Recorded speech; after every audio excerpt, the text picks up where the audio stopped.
Olá, boa tarde, alunos. Boa tarde, bom dia, boa tarde, boa noite. Mais uma aula dentro do conteúdo de fluxos migratórios. Então, vamos dar sequência aí, galera, ao papo que a gente vinha fazendo nas aulas anteriores. Então, aula 3, né? Falamos ali da migração. Nas aulas anteriores, falamos das migrações ali no contexto colonial. Falamos ali das migrações, né, de novos grupos de europeus ali no século XIX. E agora a gente vai falar de migrações interregionais, né? Vamos falar das migrações dentro do território brasileiro. A gente vai ver que esse processo de migrações dentro do território brasileiro tem uma relação muito forte com o processo de industrialização do Brasil. O Brasil vai ter um processo de industrialização tardia, né? A gente vai ver que durante muito tempo, aquela elite ligada ao café, ligada à agroexportação, ligada a um Brasil rural, ela se manteve durante, né, o final ali do século XIX e até o início do século XX. Ela fez de tudo para evitar a industrialização do Brasil até quando pôde.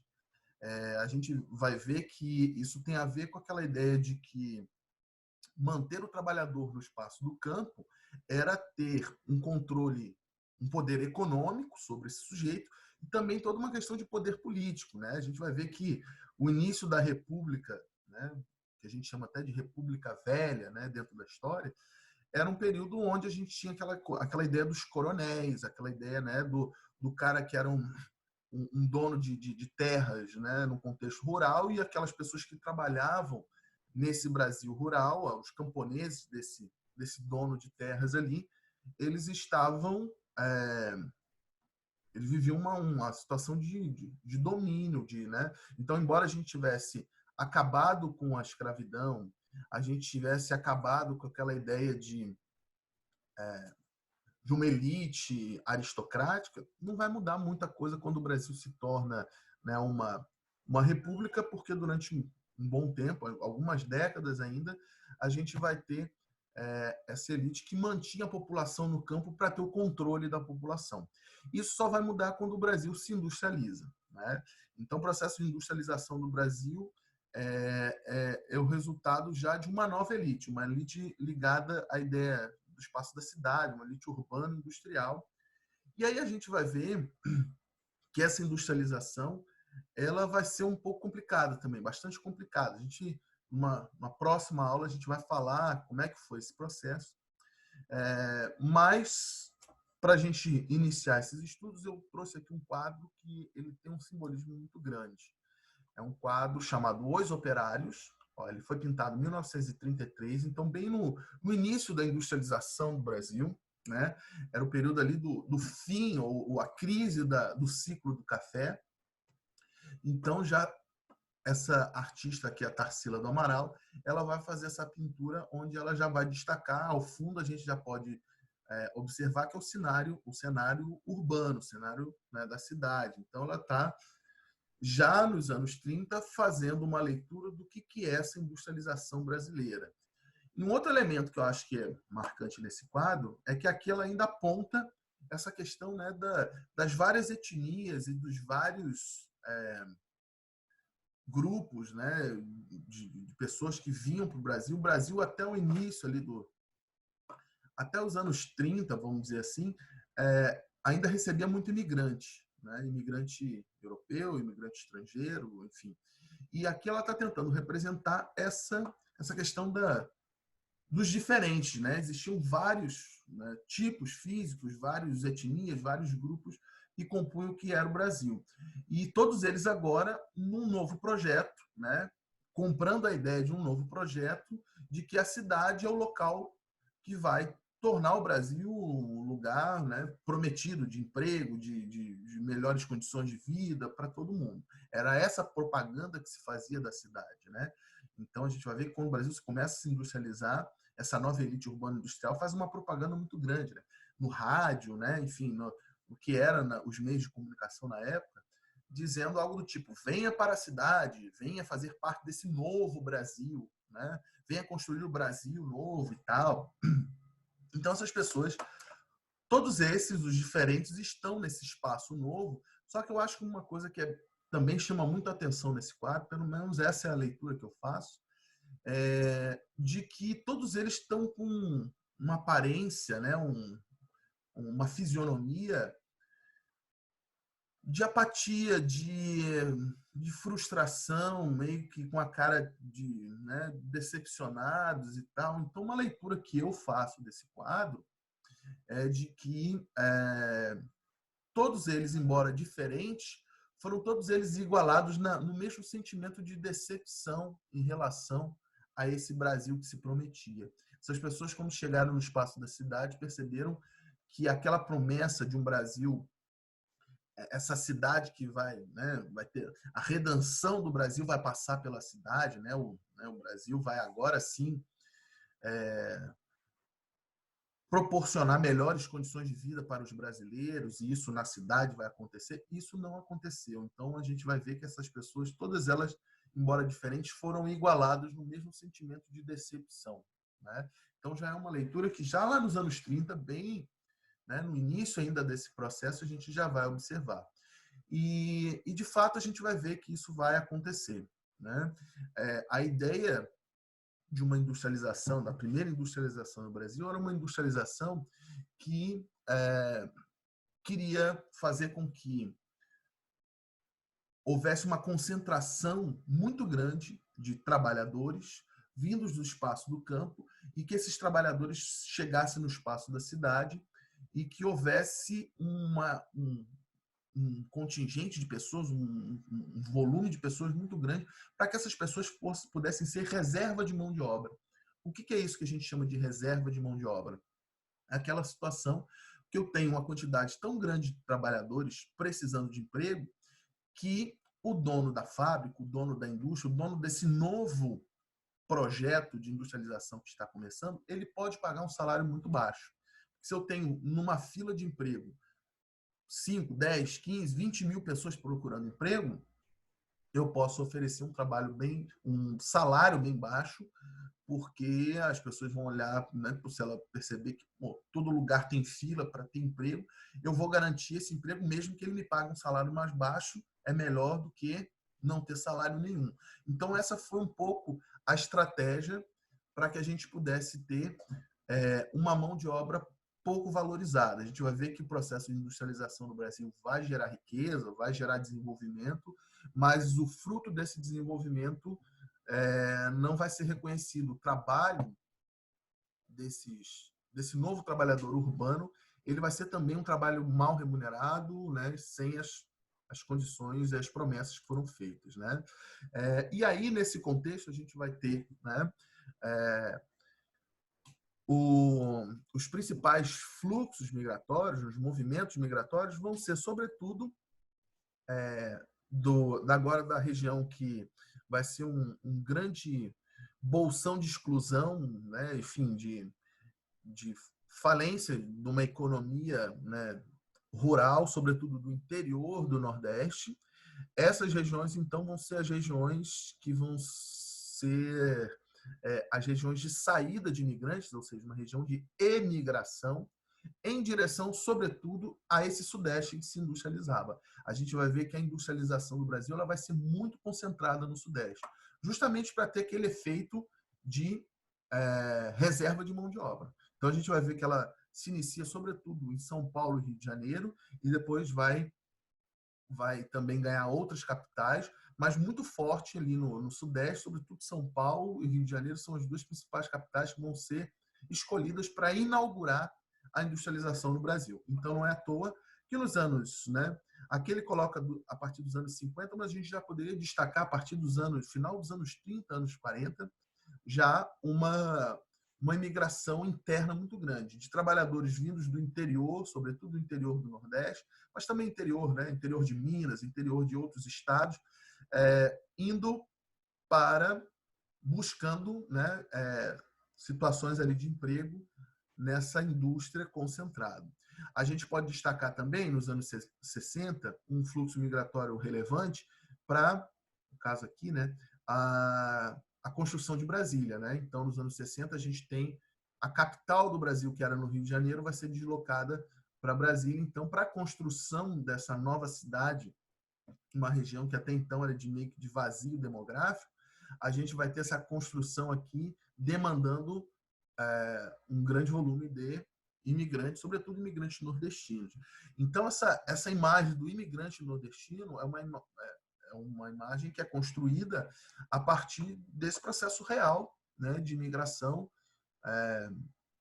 de trabalhadores que vão chegar aqui nessas áreas. Então, por exemplo, São Paulo tem muito imigrante de origem nordestina até hoje, né, famílias que hoje em dia, né, tiveram lá nos seus antepassados imigrantes nordestinos.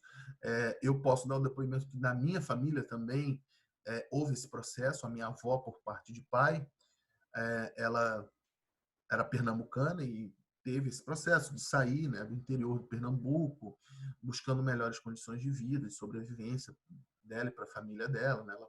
E ela veio para o Rio de Janeiro, né? Então, aqui a gente vai destacar esse aspecto. Um outro dado que eu acho que é relevante, a gente precisa destacar, é que com esse processo da industrialização no Brasil, começa a diminuir sensivelmente, né? Então, diminui bastante a imigração estrangeira. Né? A imigração estrangeira ela passa, que já foi incentivada, né, no contexto anterior, agora, sobretudo ali tem uma lei de 1934 do Getúlio Vargas, que ele começa a proibir a presença do imigrante estrangeiro, sobretudo o europeu, né, italiano, alemão e tal. Ele vai colocar a desculpa para começar a barrar a entrada desses imigrantes estava ligado a uma ideia de nacionalismo. Né? Ele usava uma ideia assim, não, o Brasil para os brasileiros, vamos primeiro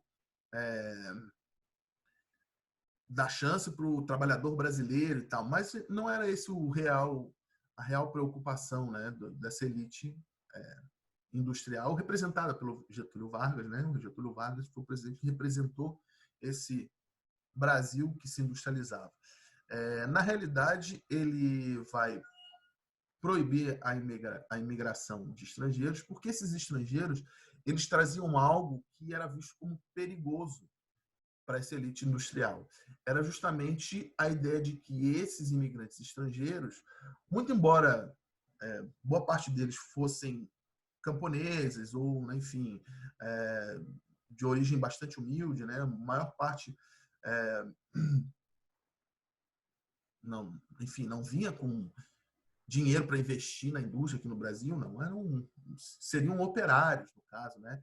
Mas eles tinham conhecimento sobre mobilização dos trabalhadores, que já acontecia na Europa. Então, como os trabalhadores podem se organizar para reivindicar direitos trabalhistas, as ideias de que o trabalho, se nós nos organizarmos enquanto trabalhadores, a gente pode cobrar melhores condições. Tudo isso era algo que, para o trabalhador brasileiro que vinha do campo e sofria um processo de exploração gigantesco no campo, ele não tinha essa ideia, né, de greve, de organizar sindicatos, de organizar instituições que podem defender seus direitos. Não existia essa ideia. Isso vem com os imigrantes italianos, em grande medida, né, alemães também. Então, ele começa a barrar a imigração desses imigrantes estrangeiros para, de certa maneira, evitar essa contaminação, né, de ideias que eram vistas como perigosas, beleza? Então esse vai ser um grande fluxo migratório. Ele vai ter ali, né, o seu auge, né, entre os anos 50 e 60, mas ele começa antes disso e ele vai se estender até, podemos destacar, até os anos 80, anos 90, a gente ainda tem grandes migrações, né, do Nordeste para o Sudeste, por exemplo. Né? Só que elas começam a diminuir sensivelmente. Depois a gente vai ver que esse tipo de migração começa a diminuir já nos anos 90, por uma série de fatores que a gente já vai falar. Aqui, ó, uma outra migração interregional importante que a gente tem que destacar, vão ocorrer ali entre os anos 60 e 70, relacionado a a outros fatores, né? Então, ó, uma migração ali para a região centro-oeste, que até então é uma região de meio que de vazio demográfico. O Brasil teve vários ciclos econômicos, né? O ciclo do açúcar, o ciclo do café. A gente teve na região norte um ciclo da borracha, né? Mas a região centro-oeste era uma região de difícil produção agrícola por conta de características do solo. Tinha um solo de característica mais ácida, uma acidez do solo um pouco maior, que só plantas nativas daquela região conseguiam se desenvolver ali, né? Que no caso ali seria a vegetação do cerrado. Então, durante muito tempo, era uma área que dizia: isso aí é uma terra ruim que não dá para plantar nada. Só que a gente vai ver que a partir dos anos 60 e 70, a gente começa a ter uma série de descobertas tecnológicas no campo da agricultura que permite corrigir essa situação de acidez do solo. Permite fazer com que aquele solo que antigamente não era fértil para produzir, sei lá, né, grãos, produzir outros gêneros agrícolas, agora ele passa a ser um solo bastante fértil. E por ele ter uma característica, né, de ser um relevo um pouco mais plano, vai ser uma região que vai ser ótima para colocar máquinas, tratores, mecanizar aquela produção. Então, hoje a gente pode dizer que a região centro-oeste do Brasil, né, Mato Grosso do Sul, estado de Goiás, são regiões que hoje em dia são consideradas o celeiro do Brasil. Né? Hoje, talvez um grande produto agrícola valorizado, né, no exterior seja a soja, no mundo inteiro, né? A soja, ela é utilizada para fazer ração de animais, né? Ração de porco, de galinha, então a produção de soja hoje em dia tem um valor econômico e o Brasil é um dos grandes produtores de soja e a maior produção de soja do Brasil está na região centro-oeste, né? Soja de grãos, a gente, né, tem produção de milho também, enfim. Então a gente começa a ter essa expansão da fronteira agrícola. Aquela região começa a ser uma região de terras que começam a ser compradas com um valor mais barato e as pessoas começam a produzir lá e começa a dar muito certo e começa a ter um fluxo migratório. Sobretudo aqui, ó, da região sul em direção à região centro-oeste e também da região nordeste em relação à região centro-oeste, né? Então é curioso, por exemplo, o pessoal lá no Mato Grosso do Sul, eles tomam um chimarrão. É muito comum eles tomarem chimarrão. Eles fazem um chimarrão meio diferente, um chimarrão doce, tem chimarrão gelado, enfim, é o tal tererê, né? Enfim. Mas isso tem a ver com essa influência de gaúchos, né, do interior do Paraná também, que vão buscar alternativas de terra e de plantio na região centro-oeste do Brasil. E outro fluxo migratório aqui interregional importante vai ser ali, ó, uma migração para a região norte do Brasil. A gente vai ter a criação ali de projetos, né, de ocupação da região norte. A gente vai ver que os anos 60 e 70 são anos onde a gente vai ter muitas disputas, muitos conflitos dentro do Brasil pela questão da disputa de terra. A gente vai ver que o Brasil começa a ter um processo de concentração de terras muito grande na mão de alguns grandes fazendeiros, grandes proprietários. Só esses conseguem receber dinheiro do governo para se modernizar. Os pequenos proprietários acabam se endividando, tendo que vender suas terras, e aí começa a haver uma série de movimentos que vai ser o que vai dar origem, né, o que hoje a gente chama de movimentos, né, de luta pela terra, como o MST, por exemplo, né? Eles vão ter o início deles ali nos anos 60, anos 70. Isso acontecendo na região Nordeste e na região Sudeste, né? Então a gente vai ter muitas lutas por disputa de terra e tal. E o governo, como alternativa, na época, então, nos anos 60 e 70, é o período ali do governo militar, do regime militar. O regime militar começa a colocar como alternativa fazer projetos de ocupação da região norte. Então, a ideia é assim, vocês querem terra? Vocês estão reclamando, estão dizendo que não tem terra? Então, a gente vai construir estradas, vamos construir obras para a região norte e vocês que se virem lá. Só que o que a gente vai ter como consequência disso é que a gente não resolve o problema, a gente simplesmente transfere o problema, né? O problema que estava numa região, a gente joga agora para a região norte, e sobretudo uma região onde a gente vai ter essa questão dos conflitos de terra explodindo. Até os dias de hoje, são regiões onde a gente tem uma espécie de faroeste brasileiro, né? Mortes por disputa de terras ali são uma coisa muito complicada até os dias de hoje, né?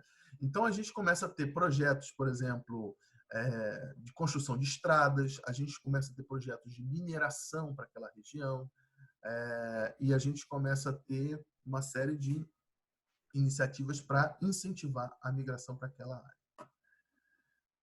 E aqui a gente continua destacando na migração para o Sudeste também, que continua, né? A industrialização do Sudeste continua a pleno vapor. Anos 60, 70 ali, a gente vai ter um novo boom de industrialização aqui no Brasil, a chegada das multinacionais, então a gente vai ter uma industrialização crescendo aqui novamente, beleza?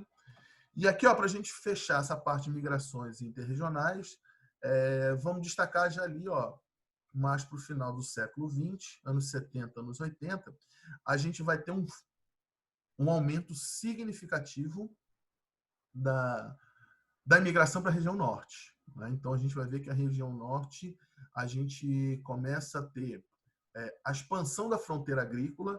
Então, por exemplo, a gente falou da produção da soja, né? A soja tinha uma limitação de ser produzida em regiões mais quentes, né? Então, a gente produzir soja em regiões mais próximas à linha do Equador, né, que vai passar por aqui assim. Então, essa aqui é uma região de calor constante no Brasil, então isso era um complicador para a produção da soja. Hoje em dia, a gente já consegue ter sojas transgênicas, onde a gente consegue produzir soja, né, soja meio Frankenstein, que ela produz até, enfim, calor de 40 graus no deserto, em qualquer lugar, né? Estou exagerando um pouquinho mais. Essa ideia da gente conseguir expandir a fronteira agrícola. Então, a gente vai ter a produção de soja e também da pecuária, né? Grande criação de gado na região norte, né? Então, a expansão da fronteira agrícola, da soja, da pecuária para a região norte.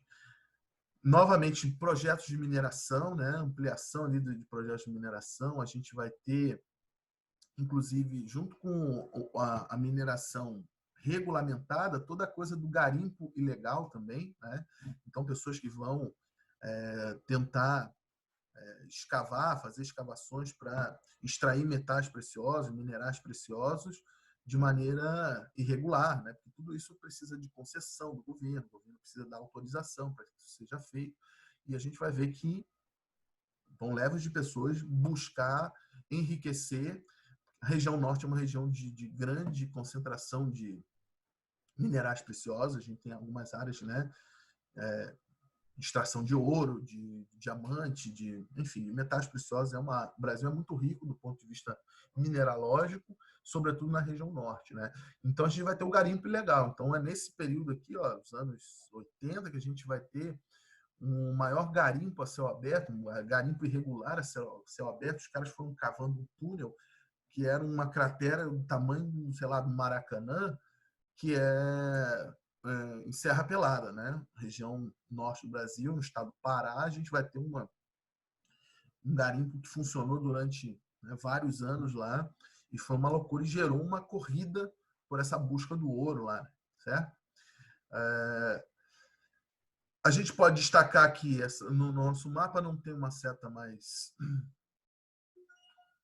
significativa, mas a gente, nos anos 70 e 80, é a consolidação da região centro-oeste, o agronegócio da região centro-oeste se firma e se coloca, né, como a principal atividade agrícola do Brasil na região centro-oeste. E a industrialização do Sudeste, que ainda permanece, mas aqui ela já começa a diminuir consideravelmente, né? Então, os três grandes movimentos interregionais que a gente destacou vai ser de nordestinos em direção ao Sudeste, por conta da industrialização. A gente viu ali a região centro-oeste por conta do crescimento ali do agronegócio. E, nos últimos anos, ali, toda a questão ali da expansão agrícola para a região norte, né? O aspecto da mineração também. E outra coisa aqui que a gente destacou foi a criação da Zona Franca de Manaus, né? Para incentivar ainda mais a ocupação da região norte do Brasil. Foi criado em Manaus, capital do estado do Amazonas, uma área onde a produção industrial lá é livre de impostos. Então, não é à toa que vários produtos, né, a gente compra um celular, sei lá, um DVD, uma televisão, os aparelhos eletrônicos, que, se eles são fabricados aqui no Brasil, provavelmente eles são fabricados na região ali da Zona Franca de Manaus, uma região que é livre de impostos, então é mais barato produzir ali, uma forma de incentivar a ocupação daquele território ali, certo? E aqui, para a gente finalizar, então, a gente vai falar das consequências dessa migração, né? Também representada em quadros, né?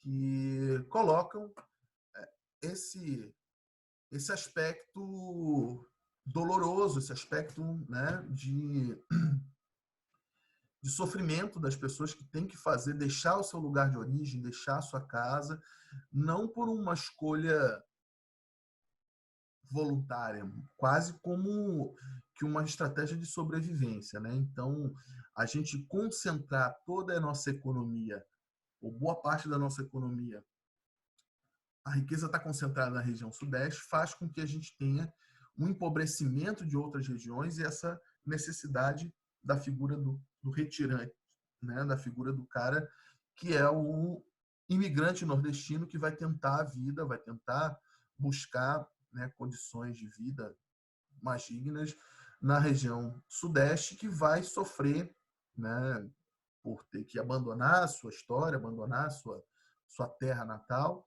e vai chegar numa região nova, disputar emprego, disputar um trabalho mal remunerado, e ainda vai sofrer todo um aspecto de discriminação, de preconceito, né? Tem grupos, movimentos no Brasil, coisas absurdas, e movimentos, por exemplo, neonazistas do Brasil, existe isso, que colocam, por exemplo, assim, que esses nordestinos têm que voltar para a terra deles, a culpa do Sudeste ter virado uma bagunça é porque esse bando de nordestino vem. Eu estou colocando essas palavras terríveis aqui para tentar representar o que se passa na cabeça do sujeito que fala isso. Que provavelmente o cara que fala isso, talvez ele nem saiba, mas é algo muito provável que algum antepassado dele tenha, né, tenha sido um imigrante nordestino. Né? É uma coisa curiosa. Eu já vi reportagens que falavam disso, né? De grupos de neonazistas do Brasil aqui, cujos antepassados desses caras que pregavam esse tipo de pensamento foram nordestinos, né? Então, esse quadro mostra toda essa coisa, inclusive, do descaso, né? Então, pessoas que, ao custo de vidas, né, enfim, de ter que abandonar a sua vida, construíram o Sudeste, construíram, né, a riqueza do Sudeste, e ainda são taxados como, né, os responsáveis pelo Brasil não ter dado certo, e por aí, coisas do tipo, né, absurdas assim, né? E aqui o Cândido Portinari quis retratar essa questão do sofrimento, essa questão, né, do aspecto do ser humano desvalido de tudo, ter que a única alternativa é se colocar em movimento e buscar uma alternativa de vida em outro lugar que não onde ele nasceu, onde ele, né? Então, essa ideia, né, de colocar um quadro onde as pessoas parecem meio que caveiras, eu acho que ele está querendo simbolizar que são seres humanos que estão entre a vida e a morte, né? Eles estão ali, né, quase meio que zumbi, meio que Walking Dead ali. Ele, né, tá entre a vida e a morte. E como a gente passa a naturalizar isso como uma coisa normal, que é assim mesmo, enfim, mas, né, isso tem a ver com estratégias e questões, né, enfim, da estrutura do nosso país. Aqui eu trouxe, né, não uma obra de arte, mas um livro escrito por um escritor, ele é jornalista, enfim, escreve textos poéticos também, o Zuenir Ventura, que retratou a história do Chico Mendes, né? A gente comentou toda aquela questão ali da disputa de terras na região norte. O Chico Mendes, ele é considerado um cara que vai ser um mártir porque ele foi assassinado, ele morreu.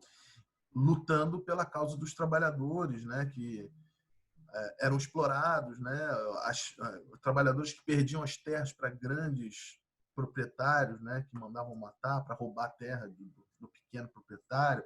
Ele é um cara que começa a organizar uma ideia de sindicato, né, para organizar ali ou tentar lutar por direitos dos trabalhadores dessa região norte, que era o meio que faroeste brasileiro. É um cara também que é ligado a toda uma ideia de entender a necessidade de preservar a natureza, que é da natureza que se extrai os recursos para o ser humano, né, ter o seu desenvolvimento. Então, ele já lá nos anos 80, final dos anos 70, anos 80, ali, ele já tinha uma preocupação ambiental, ecológica, né? Se a gente acabar com a floresta, né, da onde vem o nosso sustento? O sustento dos nossos filhos, dos nossos netos, precisa ser resguardado e tal. E é um cara que vai ser assassinado por conta dessas suas posições, né? Tem livros, tem filmes, tem uma série de, enfim, de obras ali retratando, né, a vida e né, esses ideais do Chico Mendes, né? Nós temos até na nossa cidade aqui, né, um morro, né, um espaço ali onde a gente tem ali uma comunidade mais simples aqui de Florianópolis, que em homenagem ao Chico Mendes, né, tem lá o nome do morro, Morro Chico Mendes, beleza? E aí, então, aqui a gente já finaliza e na próxima aula a gente fala das migrações intra-regionais, já mais próximas aqui, né, final do século XX e já no início do século XXI. Beleza, galera? Finalizando aí, mais uma aulinha para vocês. Tchau, tchau.